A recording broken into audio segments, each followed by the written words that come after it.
Test. All right, looks like that's working. Got video. Cover up the computer here. All right, howdy folks. My name's Dave. I'm a woodturner. Welcome to the channel. I had started last week working on a lidded box out of quilted big leaf maple.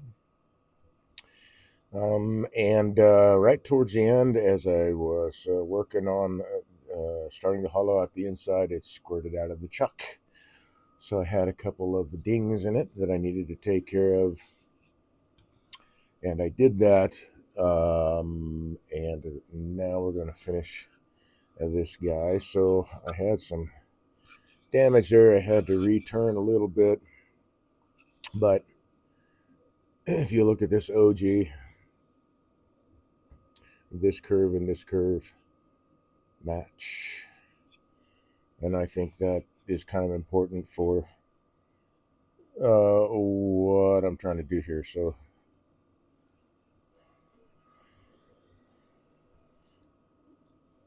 because they match, it doesn't look visually as short and squatty.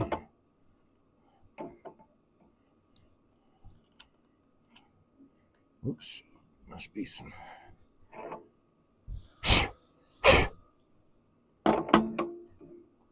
shavings in there.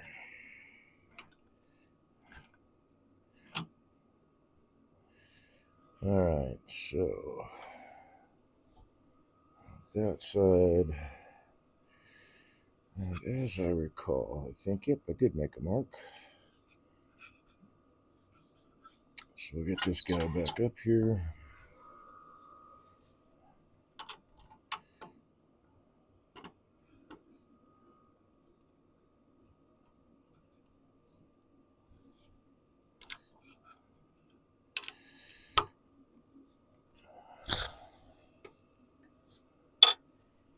And I do want to make sure it's running true, because I'm picking up where I left off. Let's see, glasses down. Let's get that light going. All right, running true enough. She's a running true. All right.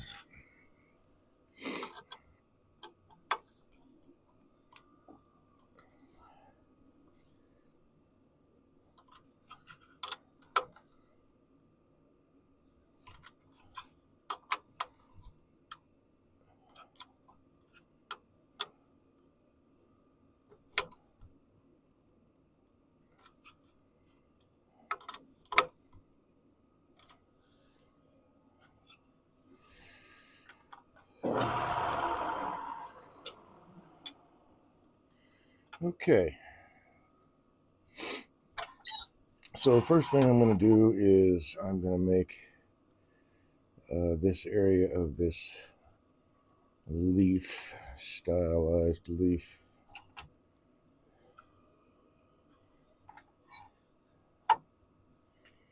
a bit thinner.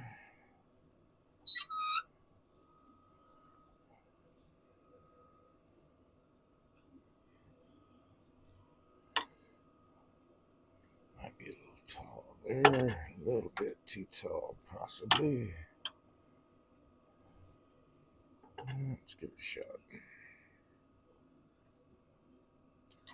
Oh, actually, what I want to do is I want to go downhill to the fibers. So I want to make this whole portion of it a little bit thinner. So in order to work this, I've got to go from the high point to the low point, downhill to the fibers.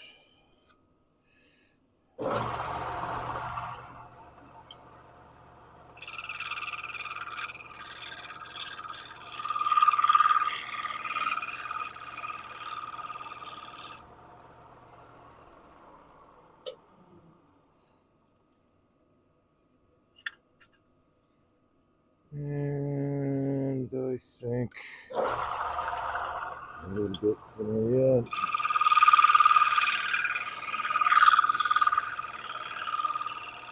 So I'm just doing some scraping on it.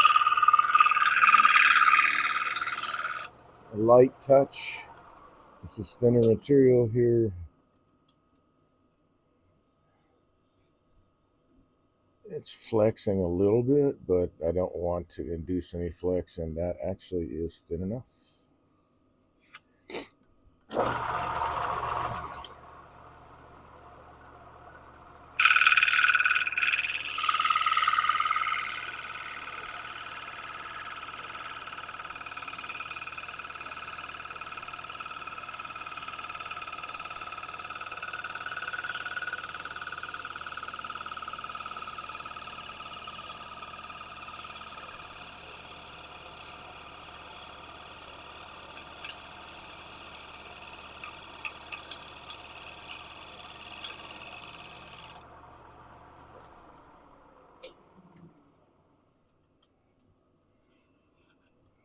Yeah, I think that'll work.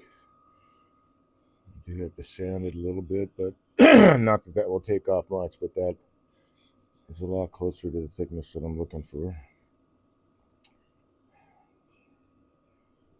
Especially down in here, I've got to work this some more.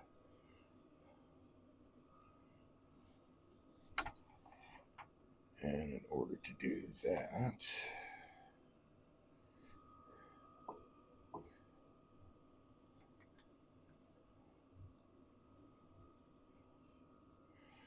let's see, let's grab the spindle gouge first.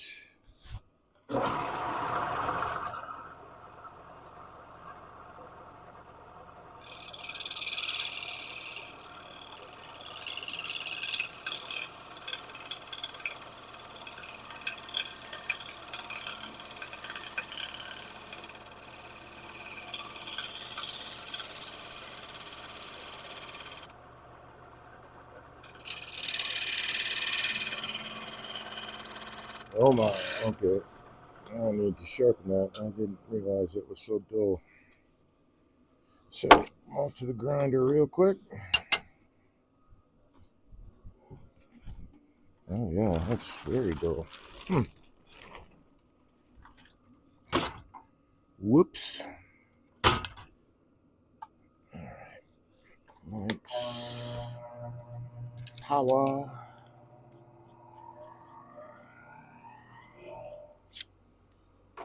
Good going.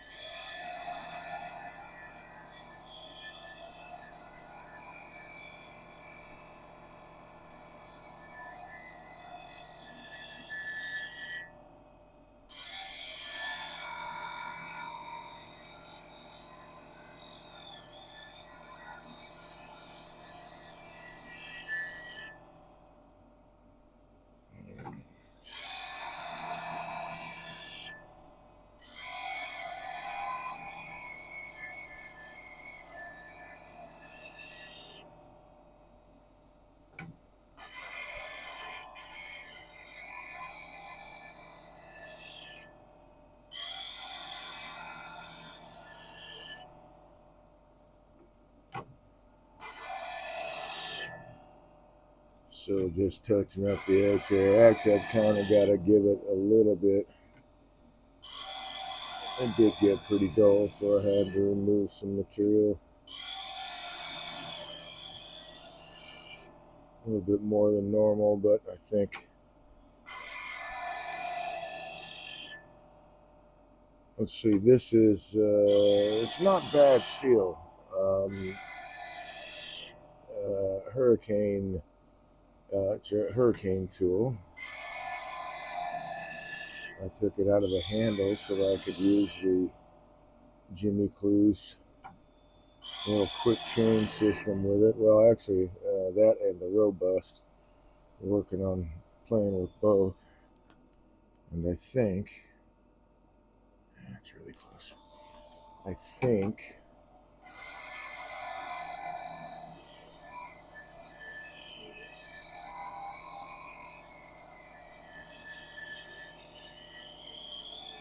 I haven't actually turned with both of them.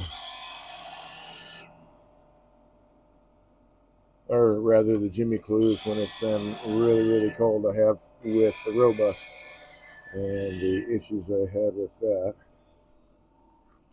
It wanting to be, not tightened down all the way. The issue wound up being that, of course, the tool steel shrinks, and so the little collet is measured just for nominal tool steel size.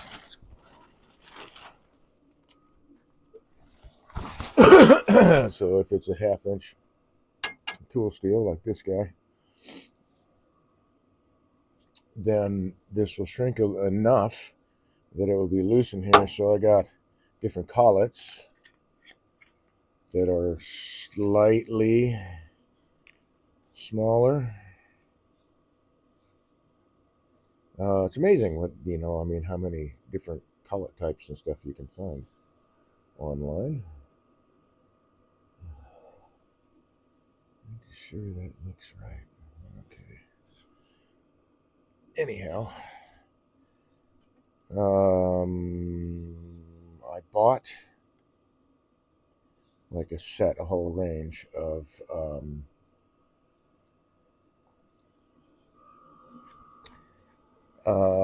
imperial. There we go. As opposed to metric collets,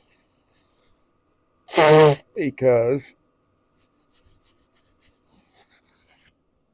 almost all the tool steel that I have, the tools that I have, are in imperial measurements. Once that changes, if I wind up becoming a custodian of a tool from, say, Europe or Australia, even they use the metric system, where the tool steel is a metric size as opposed to, cold rolled steel, half-inch, quarter-inch, 3/8, whatever. Not that these are cold rolled steel, but you get the idea. It's the bar diameter.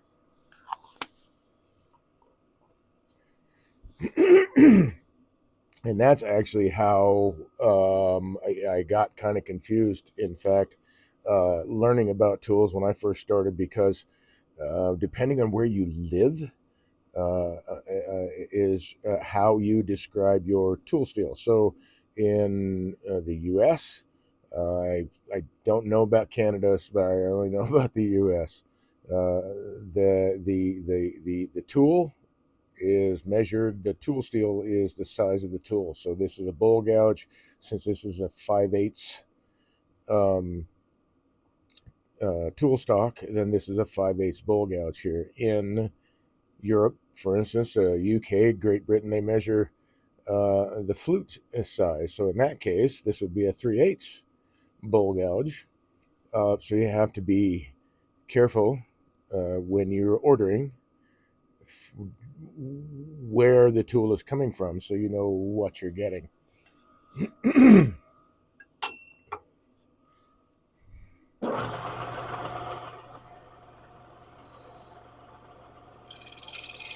And you are not surprised.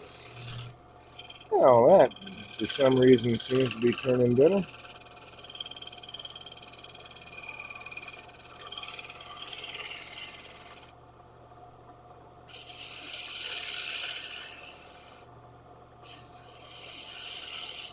So I've determined, I need to match. So I've determined that at this line here is the diameter of this piece that's going to be the lid. Now this is going to be carved. This might be carved. I'm not sure yet. This will have be at least partially carved because I want the lidded box to look like a stylized bulb, flower bulb, plant bulb. And so I'll be shaping the top accordingly. I'll have to resize this again, but I'm getting myself in the ballpark right now Then I'm going to turn the lid. I'm going to take this out. Well, I'll get the lid on between centers, give myself a place to hold it in the chuck, turn it, and then finish this guy off. But I wanted to get at least this part done. Yeah, that's a good graduation down to that thickness right there. So I'm happy with that. I just got to figure out, let's see. I need to match the inside of the bulb here where this is the actual box. Looks like that's the actual box when you're looking down on it. On the outside, obviously, you see this outside here. So I need to follow that curve into here.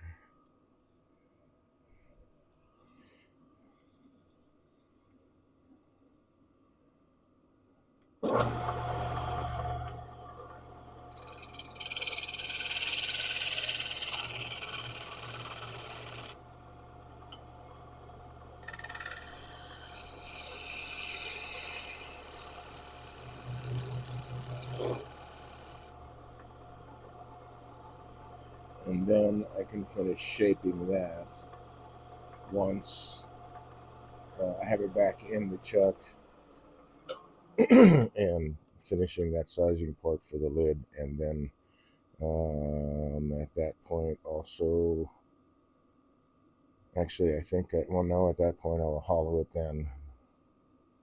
So this dude backed off on me again. I thought I had this tightened down. There we go. All right, so I want to. Is it too soon for that?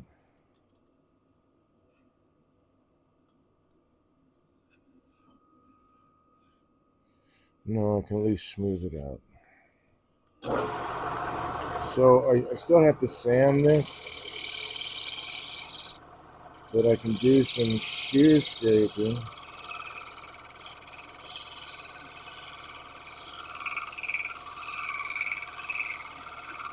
Now I'm watching the ghosting over here. I'm not watching what's happening right here with the tools out. This is where I can see the line clearly. And the surface of the wood change, I can see where the cut is happening.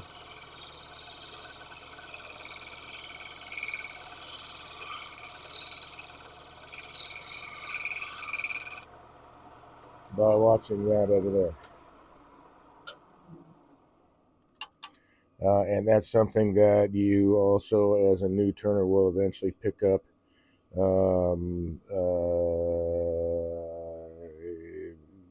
When you start turning, you're really watching the tool. You quickly learn that there's a lot of activity happening right here and light changing a lot.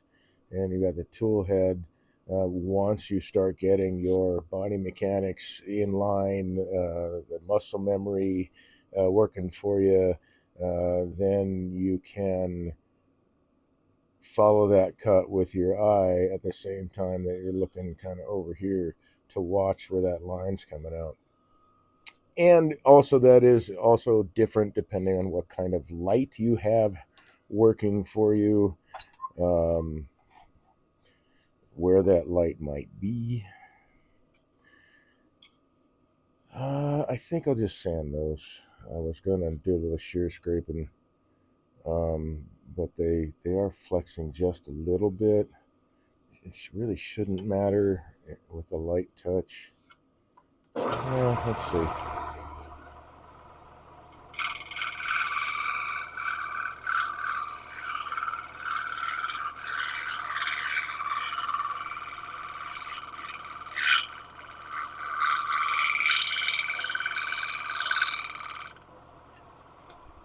Now there on that, because of the angle that I'm at to hold the tool, I was not watching the ghosting here. I was watching right where it was cutting. I could see a little bit of the ghosting, and I knew generally the direction of the piece was going.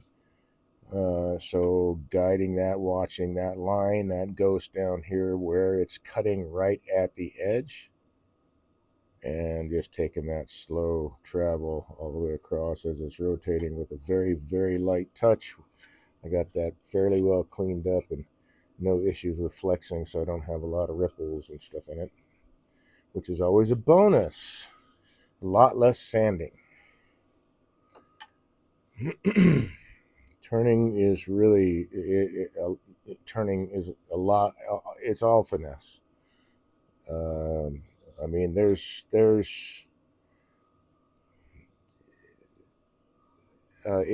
just lots of pieces to the puzzle. There's things that can be brute forced for a while, but in general, wood turning's all finesse. That's my opinion. Good sharp tools, good skills, good practice sessions, all that kind of stuff will always increase your skills at the lathe. Okay, where am I at? I need to be between centers. This guy's got to move. Let's not take this out of here. Let's check how tight it is. Let's not take this out so that I don't have to try to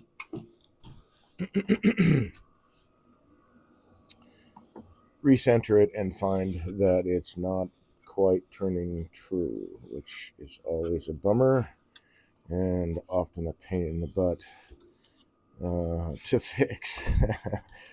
Sometimes not. Sometimes you can get right in there, and but I mean, if you've watched this channel for any length of time, you've seen there've been times where I've had to fiddle with it and fiddle with it and fiddle with it to get it in the right spot.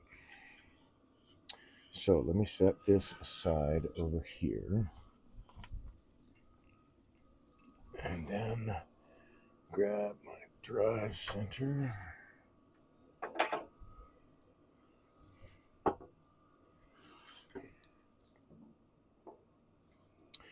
Oh hell, I'm gonna have to take it out. Oh no, maybe I don't. Maybe I can use a different chuck for this guy.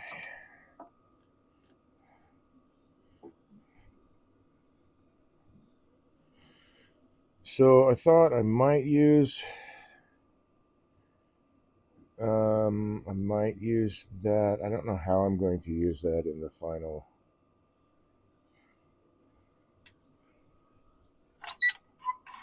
piece yet, but I do have bark inclusions with splits in here. This is a maple burl with lots of bark inclusions.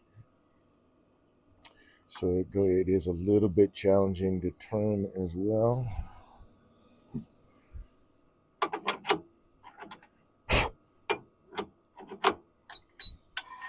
Fortunately, all of the, for what it's worth, I guess, for the what it's worth department, fortunately, all of the splits are where the bark inclusions are and are oblique to these axes, parallel to or perpendicular to. They're more at a 45, so that's, in general, they're all at an angle, so that's a lot nicer. But now I've got to pay attention to those, where those will wind up as far as where my carving is going to be. And actually, that means I should take this off and see if I can follow these. Okay, that looks like that continues. Let's do this.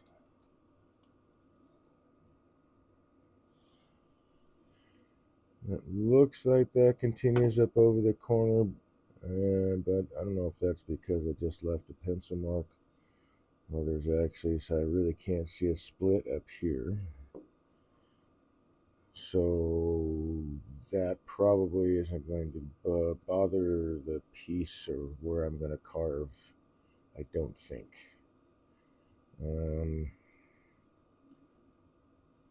This might.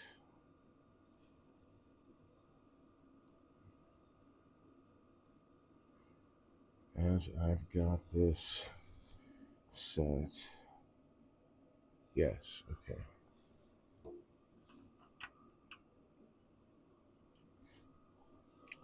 Let's give it a little bit of shape first. See where that might take us.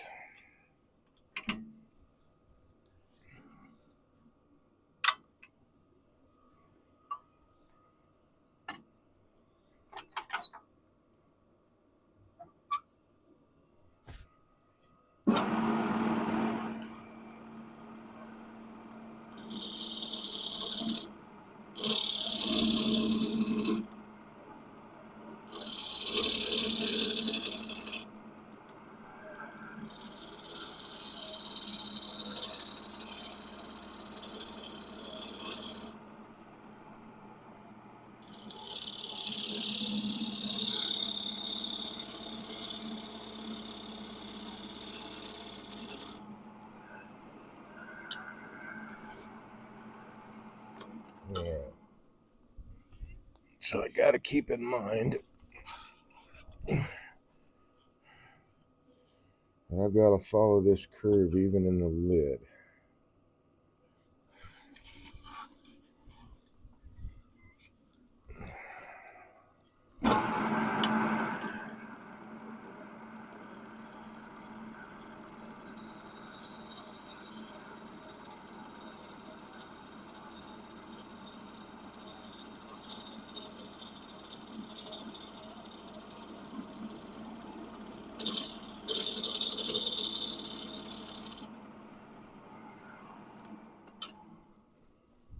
Take a look at that again.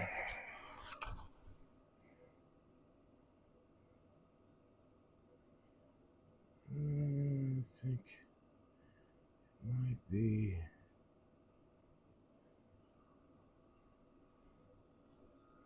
a little too steep.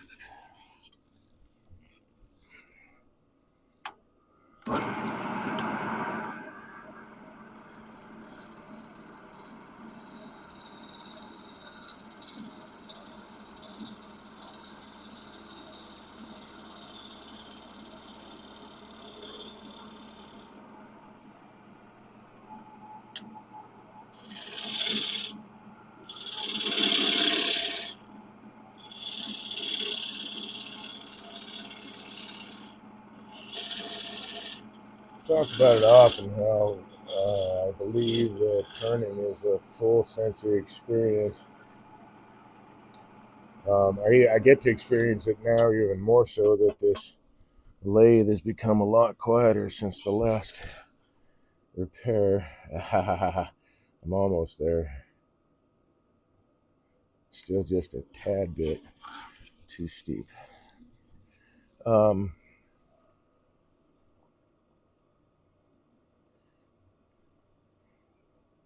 Wait, is that going to sit down? How is that going to sit?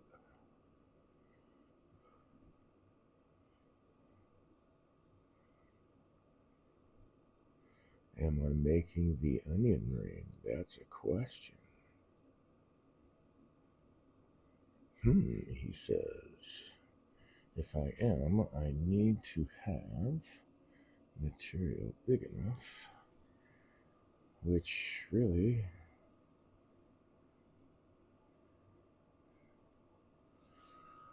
let's take a look here.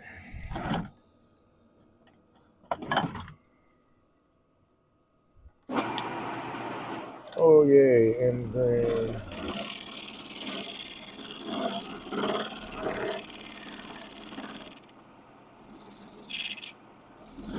actually, it's a burl, so it's like all over. That's close, but it needs to be. Yeah, I thought that was going to run into some issues there. That was going to have to come off anyway.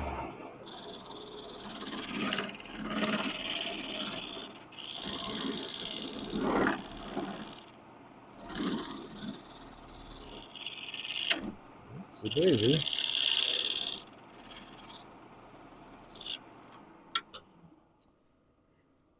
So, let's see. I want a lighter lid, but it can be a little bit thicker. I think that'll do okay, actually. Further in here. Hold on, let me take down a little bit more.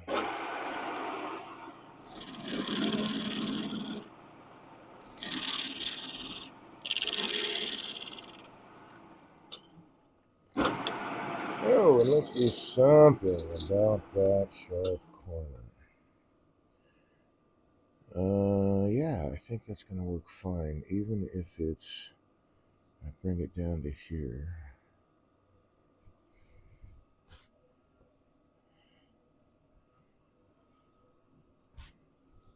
Let's take a measurement or two.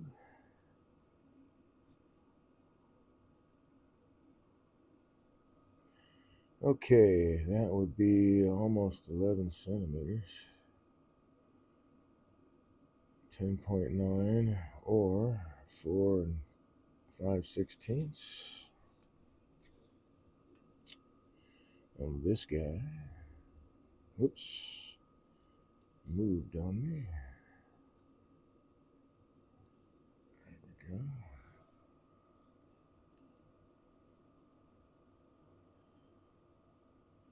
So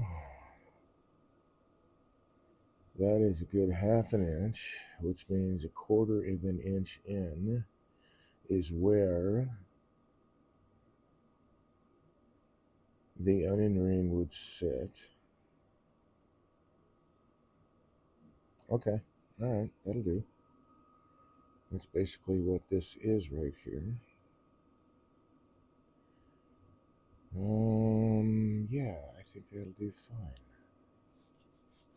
Okay, cool. So I can use some of this material to make the onion ring. Is basically the whole side quest there that I took.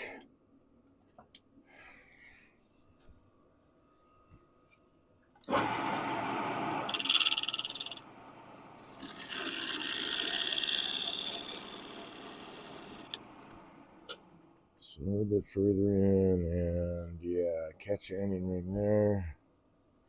This is going to kind of disappear, but that onion ring is going to be about 1/4 of an inch thick. So even if that natural edge stays on the onion ring, it's not going to matter. Let me see how much of this I want to be using. Let's see. This is still a little bit steep.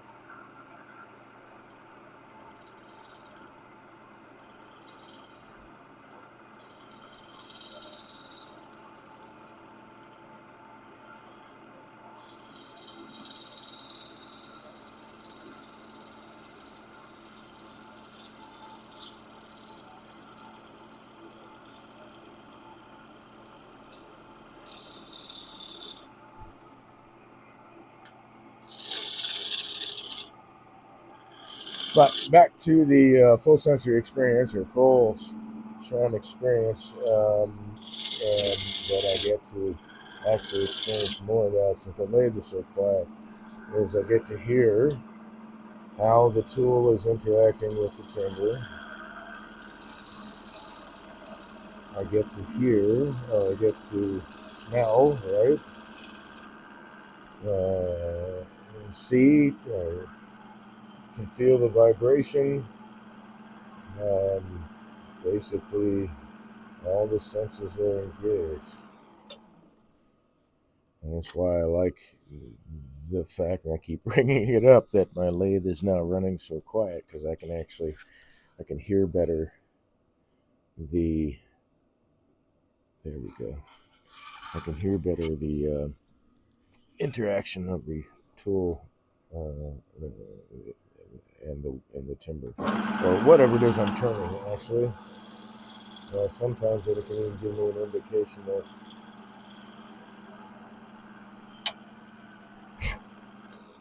I need to sharpen or whatever. Just paying attention to those things. Okay, so I wanted this to be further in, right? So let me take this guy down some. I want to, before I do that,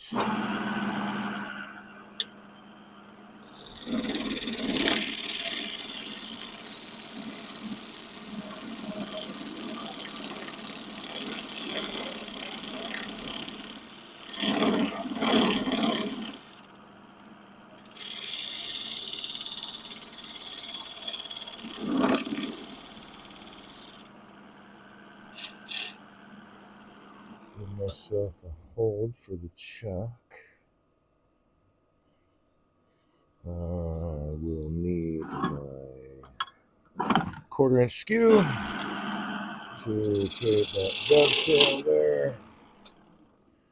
Or am I using the other chuck? Well, actually, after that is done, I'll need to have that in there to fit this guy in there, blah, blah, blah, blah, blah. That will wind up being in there, and then I will bore through this. Okay. So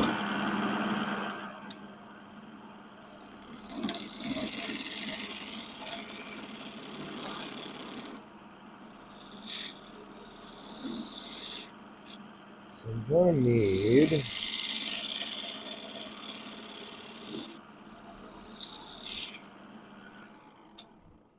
maybe 3/8. That's almost 7/16 actually.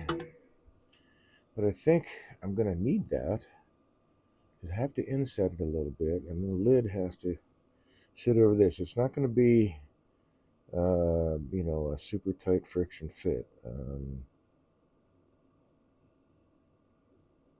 which is okay. I just want to have that positive seat for the lid when it sits on there, so that when this is all together, it looks like a stylized flower bud.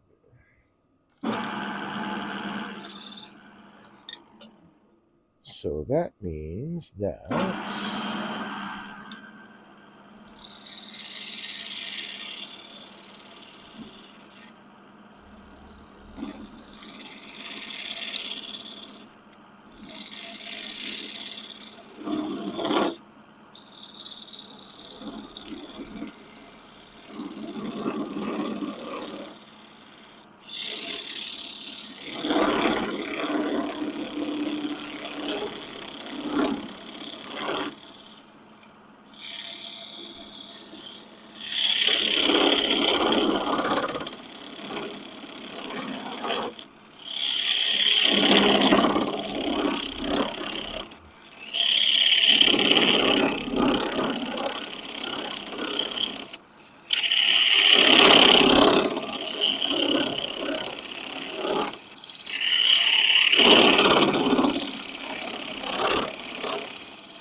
take that down a little bit more, but before I do that, all right, so that's going to be my onion ring. So I want to take this in a little bit more. I think what I'd like to accomplish, what I'd like to see, is where the finial comes out, the petals of this bulb fold over right there.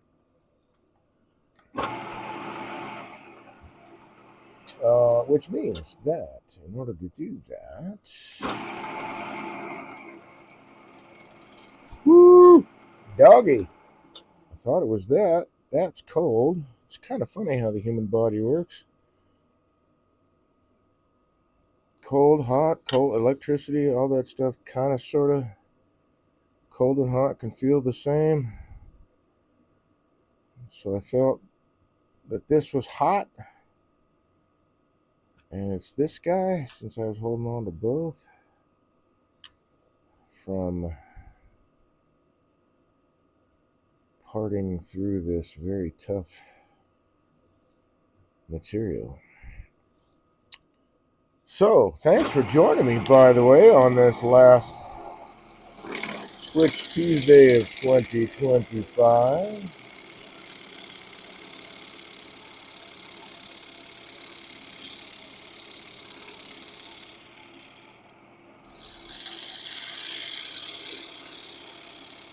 I think for January 1st, I'm going to start off with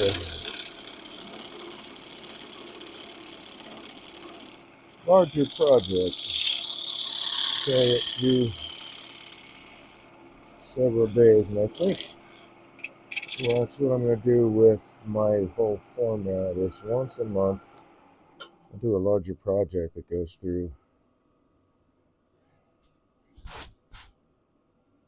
at least 2 of the days. All right, so I just needed that so I could hollow this guy out. Let's take this down a little bit more.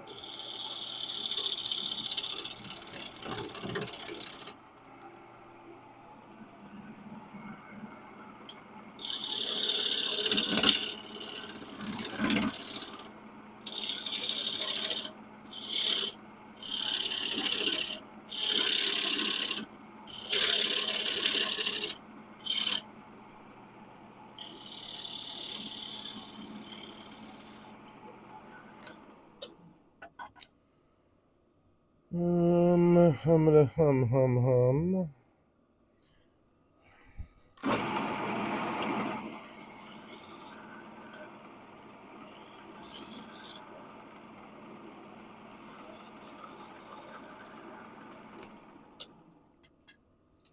Nice rounded edge there. Still needs a little bit of a touch of abrasive right there.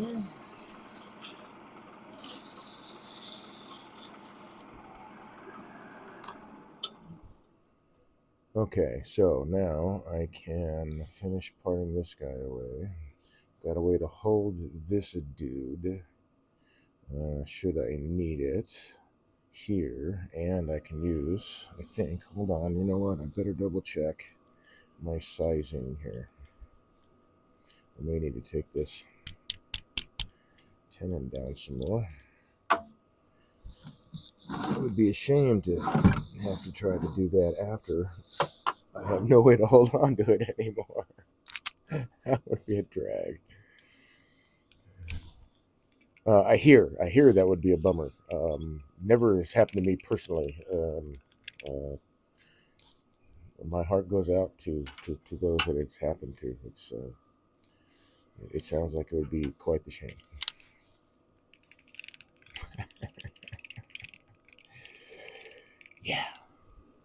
Yeah. I have often found myself between sizes on chucks when I'm like swapping chucks and all that, and it's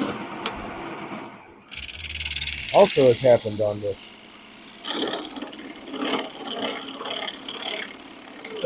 Live. I mean, it's happened while I've been painting.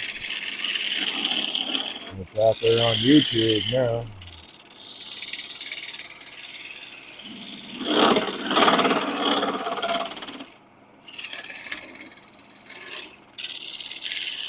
And I know there's tons of ways to mitigate that. I can make a jig this or a jig that.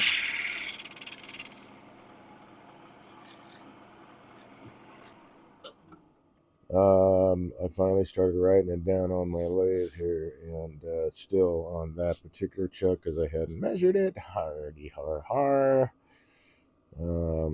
That's how I wound up in that predickle pickle. All right, let's open this up again. Doggone it, I shouldn't. Oh, wrong chuck. Should not have closed it off.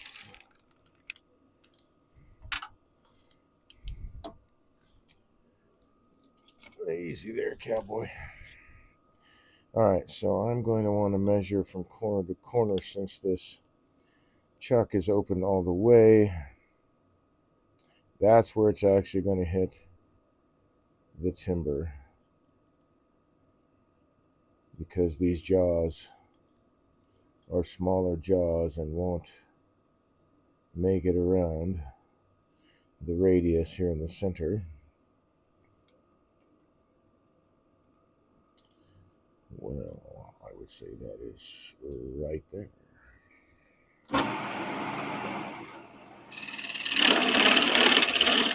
Take it down another 1/16 of an inch so that these jaws won't be completely all the way open. Should I need to hold that? Okay, now that means I need to take that tenon down.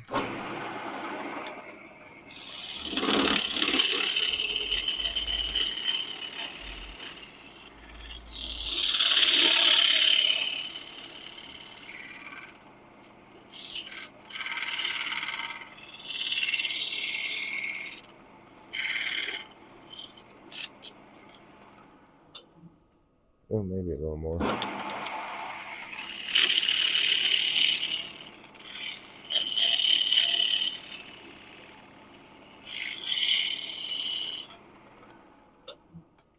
So I have enough to hold on to it here so I can flip this around and hollow this guy out.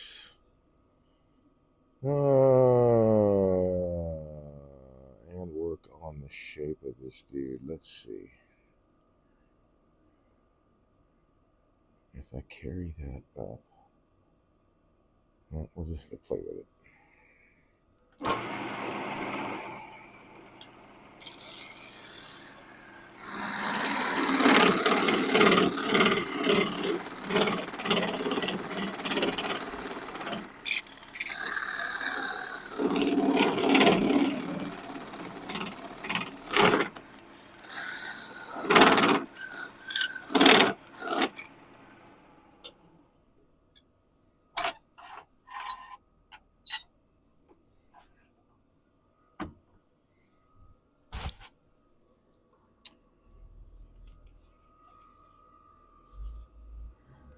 I was here in a vehicle. A loud one, actually.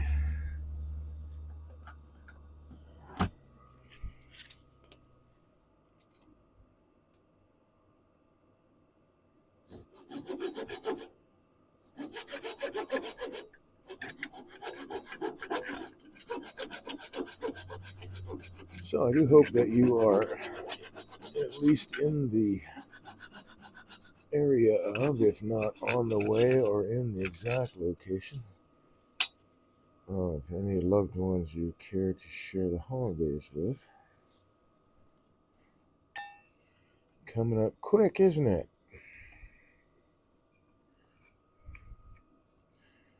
So I think tomorrow, it being Christmas Eve, I was thinking about not turning, because I figured most folks would want to be spending Christmas Eve with their families, but that is a very short-sighted view of things, since that might be perhaps what happens here in the U.S., but there are other countries out there, and not everybody celebrates Christmas.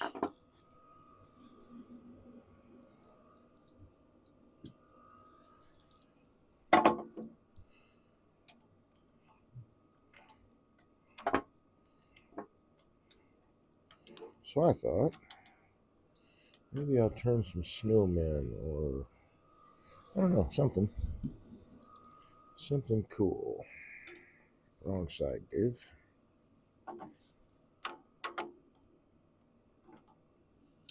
Oh dear, still needs to go smaller, doesn't it? Okay, let's check this guy as well. That was small enough, so I didn't get this one small enough.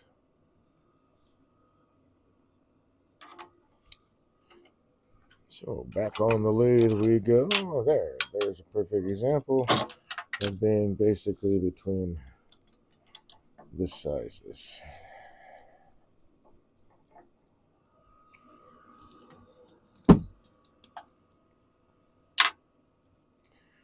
So let's bring this dude back. Let's see what happens when I do this. Oh, that divot is actually still there, turns out. Or is it? That is something different. It is running fairly true, though, so I'm going to take it. And, run with it.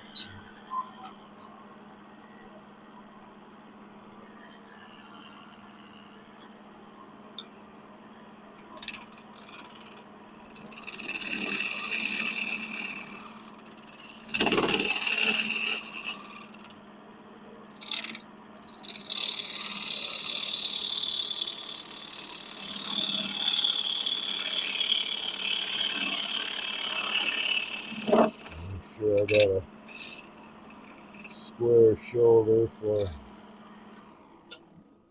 this straight walled chuck. And this is, of course, very hard maple. Alright, so. Hey, looky here. We don't even have to do all this follow the nonsense. I can, fit it right in there. Okay.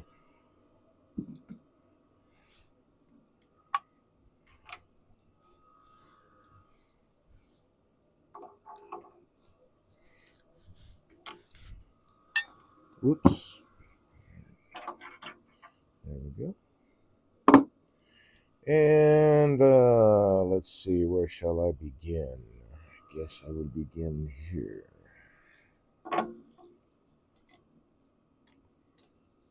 You know, on second thought, I shall not.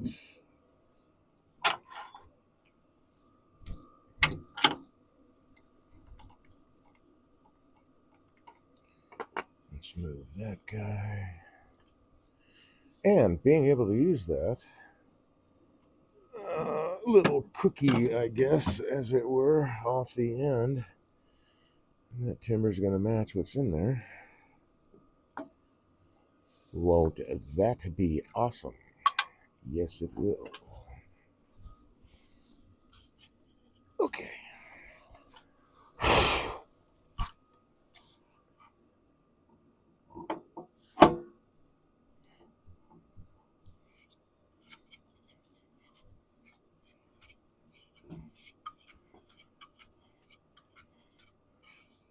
Wow, almost 9 o'clock. Goodness.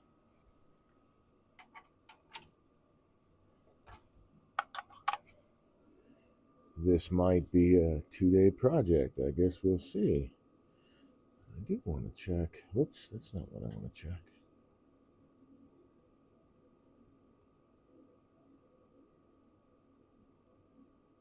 TC Schmo has joined the channel. Howdy, TC Schmo.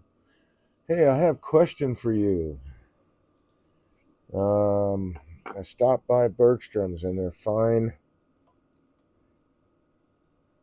As far as they have plenty of volunteers.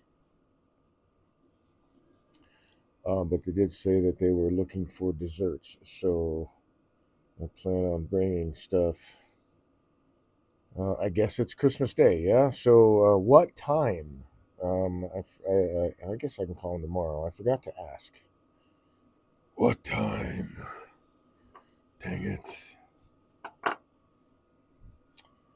But I thought since you were here, you might know. Let's take a gander here.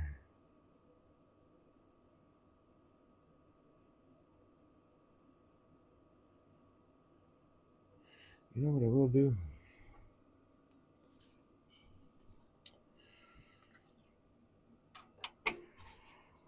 I will take 2 steps backwards.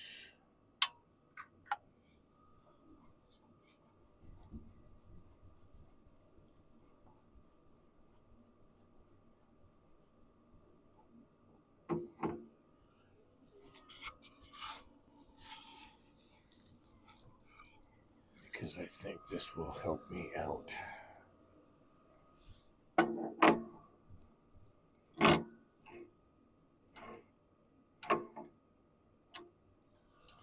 Now, key. Who's got the key? There's the key. Wait a minute. Where's the other key? There it is. Needs to be in the drawer. Put it in the drawer. Alright, this is hard to me pull, so this set of jaws might a little bit of trouble, but not as much as the pin jaws. Same chuck. I just happen to have 2 of them because they were less than $150 a piece and came with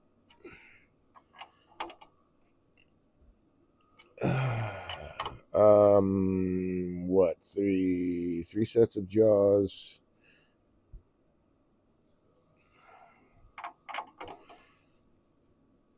case, and I could interchange the jaws between. Although not anymore, because one of them is a newer iteration, and so the jaws, the pin in the jaws is slightly different and has a slightly different placement, so the jaws don't swap across both sets. So on one of these I leave the larger jaws, and on the other one the tin jaws.